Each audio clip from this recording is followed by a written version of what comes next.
In this video, I'm creating Harry Potter pet companions in one of these frames.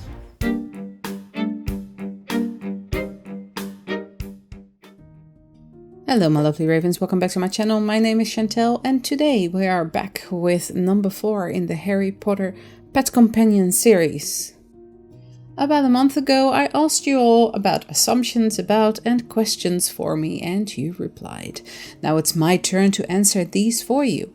So the voiceover today will be a little bit different, but I hope you will enjoy watching the process and listen to me answering these questions and assumptions all the same. Let's get started. We start with a very nice one from Tina Wallace. I think and know you are an amazing mom and wife and an amazing and talented YouTuber who pushes herself too much at times. Thank you so much for your kind words, Tina. I hope I am an amazing mom and wife. Only my husband can confirm, and he probably will in the comments if you leave a comment down below. And an amazing YouTuber, well, that's up to you to decide. I have plenty of followers and I hope this will grow in the coming years to come. So I think I'm doing all right. Who pushes herself too much at times? That is entirely true. I nearly burnt myself out on Dumbledore's office and the Ravenclaw common room. So that is why that has been on the back burner for a bit. But hopefully next year we will tackle those projects again. Majori, or Unbridled Artistry, she asks or says, you love Tim Tams and Vegemite. Tim Tams, yes. Well, I wouldn't go out of my way to buy them, but I do enjoy them. Vegemite? No, not so much, or actually not at all. It's disgusting. Sticky and Blue says, I assume you prefer tea over coffee. I ask about sources of inspiration for miniatures, and I hope fall comes quickly because this heat is awful. I hope fall is there for you right now. This was a month ago, so probably fall has arrived by now. Sources of inspiration for miniatures. I try to collaborate with miniaturists myself. And if you come to my Discord, there will be some free websites for you that are resources that I provide for you as I find them myself. And you assume I prefer tea over coffee. I do like a good cup of tea. However, if I could drink coffee all day, I would. Ariella Bell says, what is your favorite Halloween or fall themed movie or movies? I would have to go with Nightmare Before Christmas, Corpse Bride, and my go-to all year round movies are absolutely 100% Harry Potter. Susie the Witch says, I assume you are not a native Australian. I'm new to your channel, so I wonder how we ended up there. Well, in 2010, I moved to Australia. I am originally from the Netherlands. I speak Dutch, so if you ever want to hear me speak Dutch, let me know in the comments. And I moved here because my dad moved here long before me, so there you have it. User J9, or perhaps this is Janine, is asking, is there any type of craft work that you've wanted to do on your channel but haven't done yet? Type of craft I'm not sure of, but there are many projects that are on the back burner or that I want to do at some point, but I either don't have the time for it, or it's not the right time of year, or I don't have the equipment.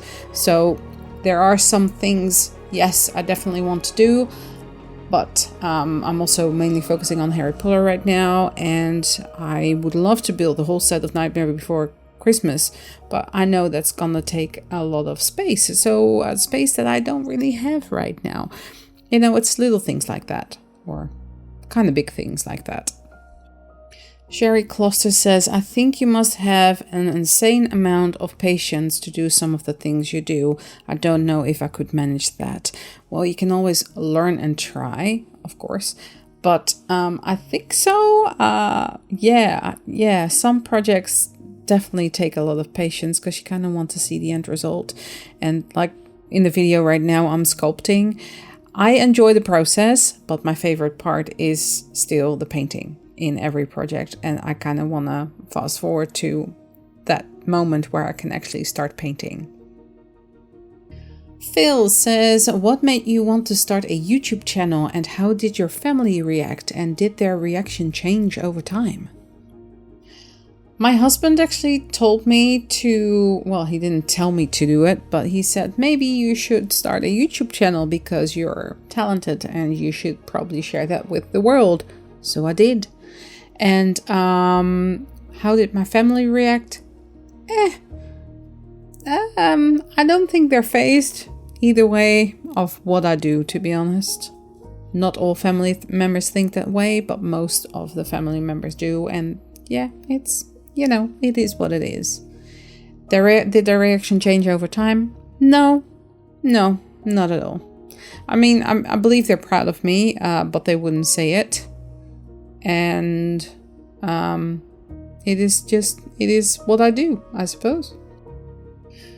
One of my channel members, June, has a lot of questions for me. So here we go, June. This is all from you and for you. What is your dream concerning all your miniatures?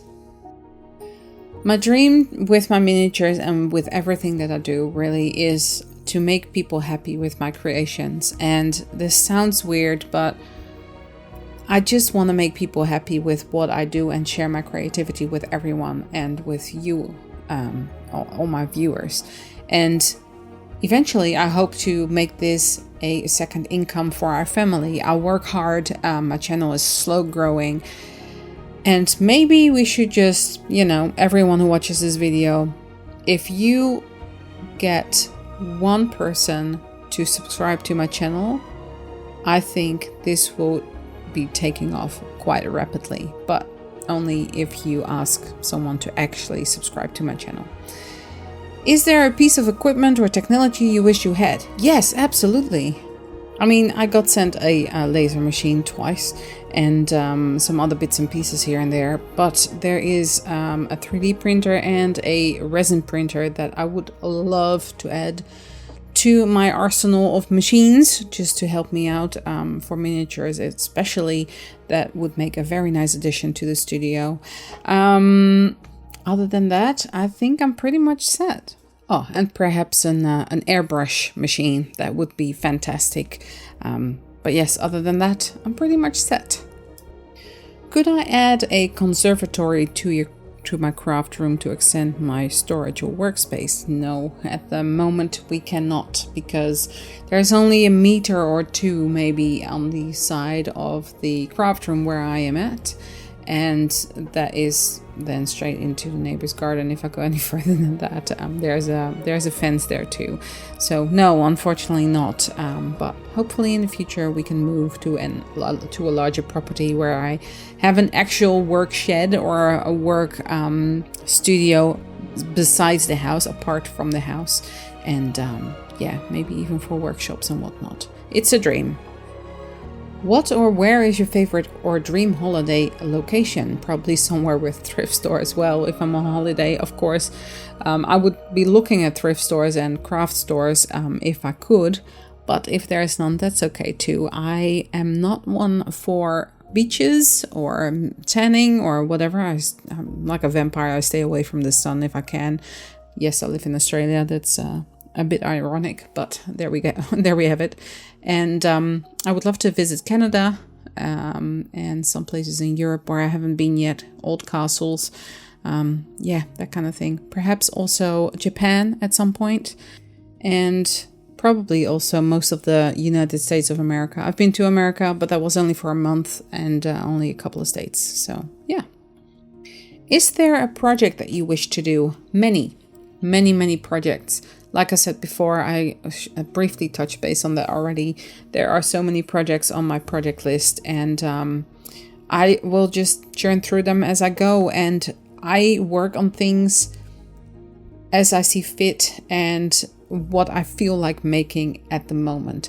So that's why I have so many little series going, like this series, the pets and the matchboxes and Purrington Hollow and all those kind of things. Purrington Hollow is a passion project, and I want to do that right, and that's just purely for me and a little bit for your enjoyment, of course. But yes, there's so many projects I still want to work on. Is there a new skill you would like to learn? Yes, I would love to learn to draw digitally on a tablet. I recently bought myself an iPad, so hopefully I will get into that soon. And at some point I would love to write a children's book or a novel or something like that. So yes, there are skills that I have not mastered yet, but I would absolutely love to. Are there any crafting items you need but have difficulty finding in Australia? It isn't so much that it is hard to find, it's more that it's more expensive here. If I can order something from Amazon in America, I probably will. Even with shipping, that's oftentimes cheaper. But sometimes it is also more expensive, so it just really depends. It's mainly stationery items and items that I use for my second channel for journal making, especially Tim Holtz stuff. It's so expensive here. Do I come from an artistic family? In a way, my grandma always used to quilt and she taught me how to sew. My mom taught me how to crochet, and she still crochets and she's getting into miniatures now as well. And she also used to sculpt dolls. She doesn't sculpt dolls anymore, but she used to do that. But she does still do pottery classes here and there. And my dad used to draw, but he just kind of doesn't do that anymore at all, unfortunately. He really is into building Legos, and he loves to rejig Harry Potter Lego sets and make his own cities out of them. So there's that. What was your dream as a young person, and has it come true, or has life changed your dream? I don't think I had many dreams when I was a child or when I was younger. My parents divorced when I was kind of young, 11, and when I was 13 my dad moved to Australia, so there's that. I was just busy with school and whatnot. Then I decided to become a project secretary, and I regret it still to today, because I never enjoyed that job really. My dream is to have a larger property with my own shed, like I said before, my own shed or workspace or art studio, the way I want it on the interior, and have people over for workshops, have open doors that open into the garden, have magical things hanging from the ceiling, and just make it a really nice space to be in. Cecilia asked if I have any formal art education. No, I do not. I was in school for the secretarial diploma in the Netherlands, and that was not recognized here in Australia. So I had to start all the way at the bottom at the reception desk, and work my way up from there. I do not have an art education. I did a course in bookbinding, but that's about it. Claudia says, I imagine you have a secret vault where you can store your projects. No, I do not. I wish I had. I love it, like with a secret bookcase and all that kind of stuff. No, I do not. Our house is not that big, and kind of downsized. And we have a book room that houses some of my projects and a lot of other stuff. And my art room is a little bit bigger now, so I have a few more shelves in there where I can store my projects. But other than that, no, I do not have a secret vault. Queen City Mini says, what was the first miniature you made, and why did you get started making miniatures? I assume your least favorite part is doing voiceovers, because I hate it, and so does Era of Bentley House Minis. Well, voiceovers are not the worst thing, editing is, and my husband does that now, so that's fantastic. My first miniature that I made is a Harry Potter inspired room in 2019, and I started making miniatures because I enjoyed what I did then. I intended to only make the little cabinet that was in that room and then call it a day. But instead of that, I made an entire wizarding inspired room. Would I make it differently now? Absolutely. But I did enjoy the process, and that is where it started. Carrie says, what is your favorite thing to make? I love sculpting. I love making miniatures and just putting everything together. But I think in the end, it will be the painting of the things. just the process of painting. I think that is my favorite thing to do and see it come to life. Just a Nitwit says, you're actually a giant building things in normal scale. You got me there. Tasneem asks, I'm not sure if this question qualifies, but are you still planning on doing the Harry Potter common rooms? Yes, I am. Hopefully somewhere around March next year. Longsnake says, I was wondering if you could make the knife Dobby was stabbed with the time he died. Maybe, who knows? It is a Harry Potter prop, so anything can happen. And last but certainly not least, Sean, or aka Uncle Frogface, says, you're Raven's minis, but if you could be any animal in the world, would it be a raven or something else? And if something else, then what? Also, can I come and visit you and make cool stuff? Lol. Yes, you can. You can always come and visit. I am open to visits and coffee dates. And if I could be an animal, what would it be? It would probably be a bird of some kind or a cat, because I just like cats in general. And with that, we are at the end of all the questions. I hope I answered them sufficiently, and if you have any more questions or assumptions, just let me know in the comments down below and I'm happy to answer them down there. As always, all the supplies I used in this video, I will leave them in the description below as well. And I think it's nearly time to have a look at what the final result looks like. And this is it for this video. I hope you enjoyed watching me create as I answered your questions. If you made it this far into the video, make sure to let me know by leaving a bird emoji in the comments section below. All my social media can be found in the description box below, and if you're new here, welcome. Don't forget to hit that subscribe and bell notification button so you don't miss out on any future videos, and of course become part of the Raven family. Thanks so much for watching, stay safe, and I will see you all in the next one. Bye!